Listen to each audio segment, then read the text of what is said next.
Sa bahagi naman pong ito ay ating sisiyasatin itong mga sinasabi nitong mga ministro ng Iglesia ni Manalo na kung saan ay meron daw patotoo ang banal na kasulatan tungkol sa pagiging sugo ni Ginoong Felix Manalo.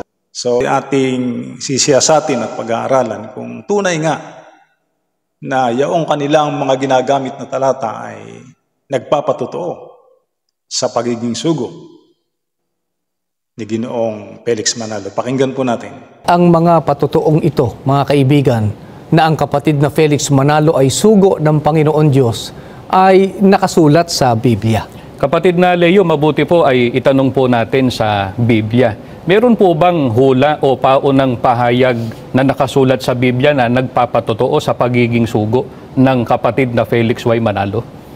Meron po. At ito po ay bababasa natin, mga kaibigan, dito po sa Isaias 43:5 hanggang 6. Dito po sa isang salin ng Biblia na kung tawagin ay God's Word. Sa pagkakaliwat na po sa wikang Filipino, pakinggan po ninyo. Huwag kang matakot, sapagkat ako ay kasama mo. Aking dadalhin ang iyong lahi mula sa silangan at titipunin kita mula sa kanluran. Aking sasabihin sa hilaga, bayaan mo sila. At sa timog, huwag mo silang pigilin. Dalhin mo rito ang aking mga anak na lalaki na mula sa malayo at ang aking mga anak na babae na mula sa mga wakas ng lupa. Ito pong ating binasa, mga kaibigan, ay hula o paunang pahayag mismo ng ating Panginoon Diyos ukol po sa kakasangkapanin niya upang dalhin ang kanyang mga anak na lalaki at babae. Hindi po ito dapat na ipagkamali sa mga naunang pagtawag ng Panginoon Diyos ng kanyang mga anak sapagkat tiniyak po ang panahon. Ang banggit, kapatid na Jello, ay mga wakas ng lupa. Kapatid na Leo, kailan po kaya yung binabanggit ng Biblia na panahon na kung tawagin po ay mga wakas ng lupa? Pakinggan po natin ang pahayag ng ating Panginoong Jesucristo na nakasulat po dito sa Mateo sa 24:3 at 33. At samantalang siya'y nakaupo sa bundok ng mga olibo, ay nagsilapit sa kanya ng bukod ang mga alagad na nagsisipagsabi, "Sabihin mo sa amin, kailan mangyayari ang mga bagay na ito? At ano ang magiging tanda ng iyong pagparito at ng katapusan ng sanlibutan? Gayon din naman kayo, pagka nangakita ninyo ang lahat ng mga bagay na ito ay talastasin ninyo, na siya'y malapit na, nasa mga pintuan nga." Mga kaibigan, ang mga wakas ng lupa po ay panahon na malapit na ang wakas o malapit na po ang katapusan ng sanlibutan.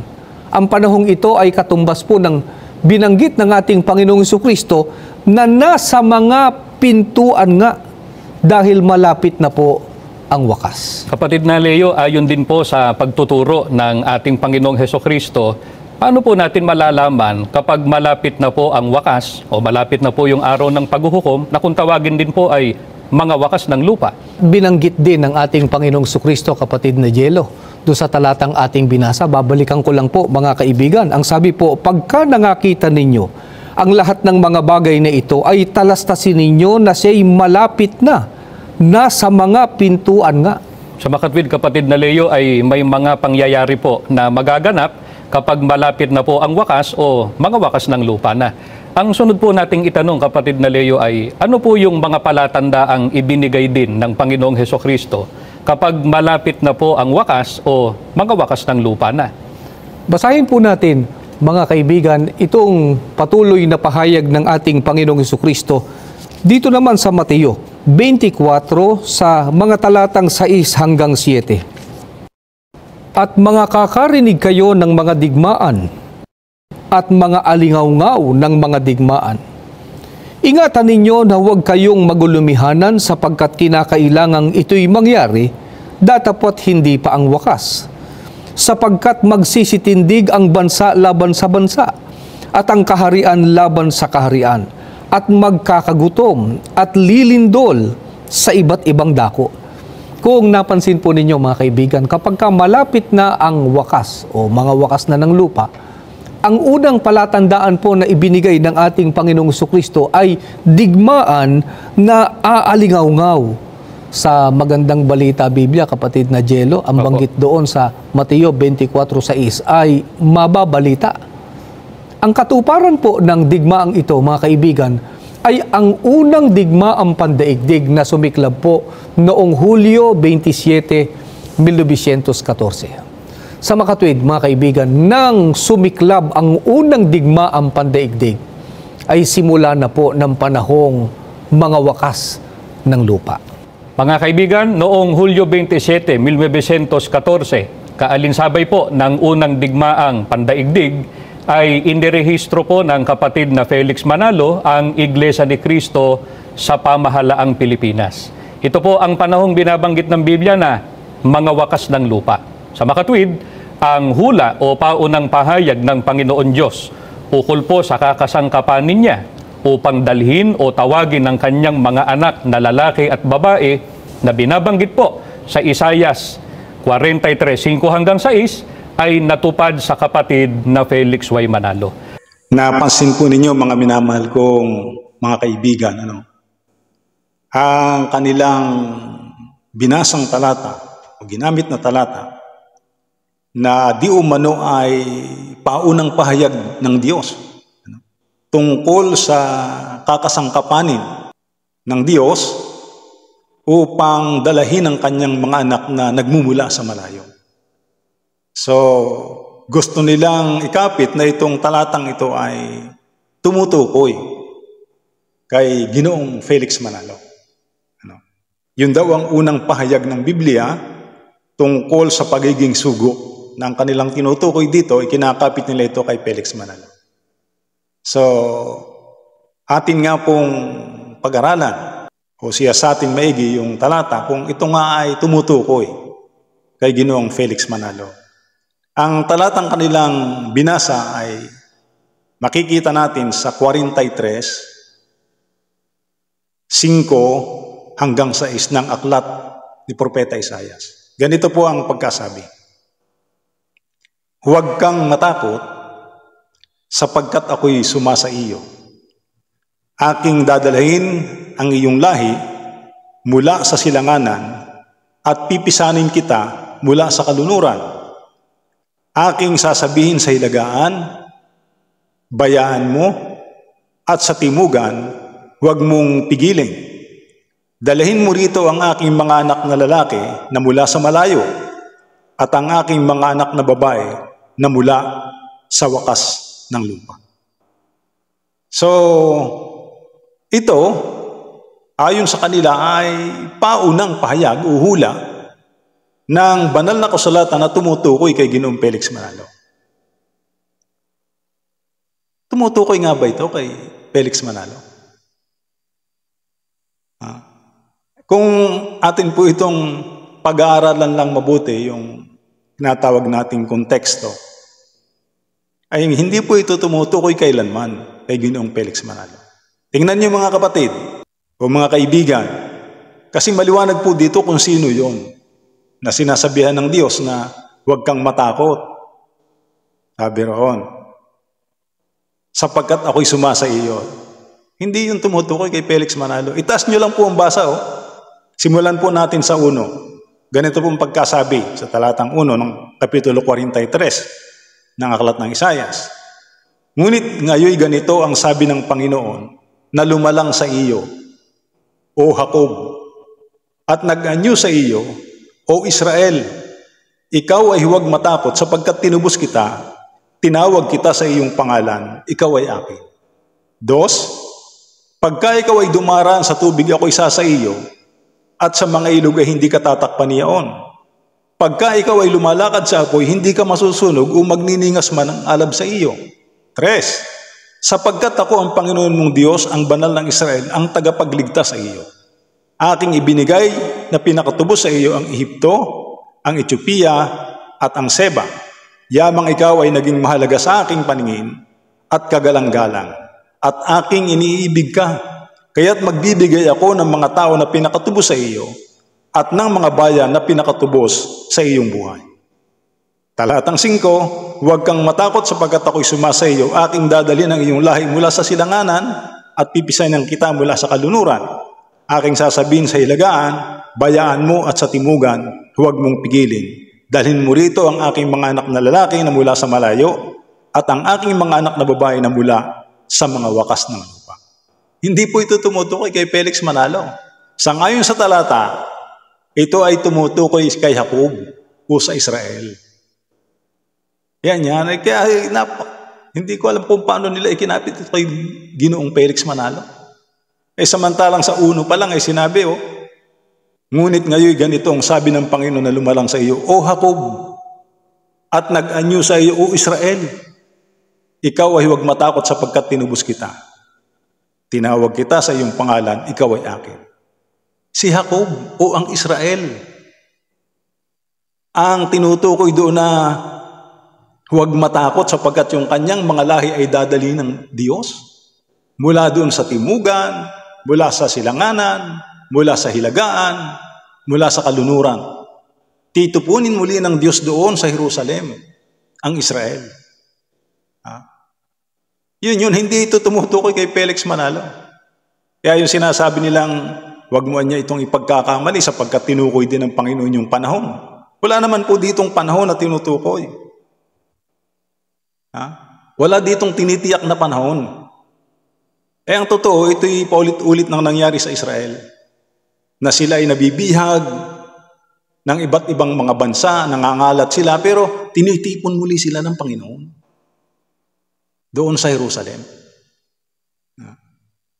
Kaya nga ito'y, ang katuparan nito, noong sila ay, ang bansang Israel ay mabihag, partikular ay ng Babylonia. Pero dumating ang panahon na yung hari ng Babylonia, si Artajerjes, yung mga naghari, sina Ciro, sina Dario, ay nagkaroon sila ng kautusan na bumalik uli. Pinababalik nila yung mga Hudyo, yung mga Israelita, doon sa kanilang bayan, doon sa Jerusalem. Kaya mula doon sa iba't ibang panig ng lugar na yon, sa kanluran, sa silangan, sa hilaga, sa timugan, ay sila'y bumalik muli sa Jerusalem. Kung saan naman ang pinakamalayong lugar na naabot ng pangangalat ng mga Israelita, ay tinawag muli sila ng Diyos.